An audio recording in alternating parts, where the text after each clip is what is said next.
we have to find values of x and y.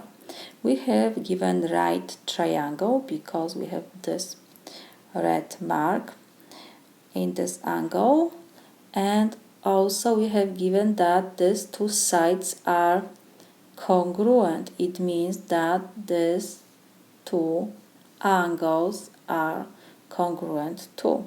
So if I put that, this is our A, B and C, so we have that side A, B is congruent to B, C.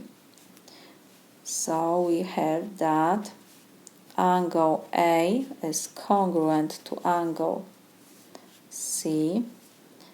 So we can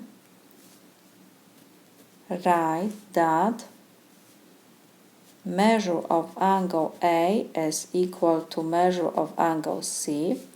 So we have that measure of angle A is y degrees is equal, C is 5x degrees. Let's forget about degrees. So we have that y is equal 5x.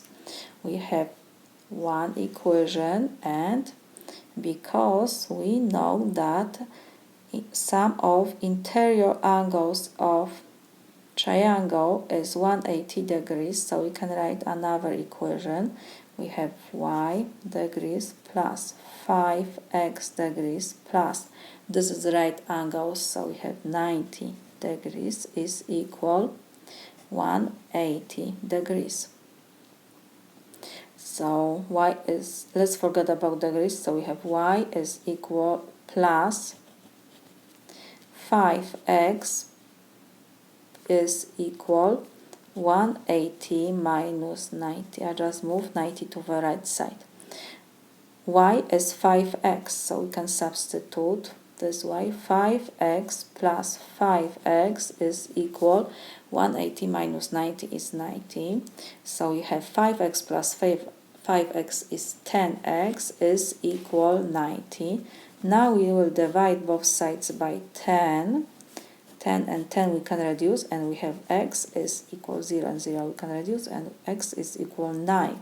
We found x. Next we have to find y, and y is equal 5 times x, so this is equal 5 times 9, so this is equal 45. We have x and we have y, so we solved our problem.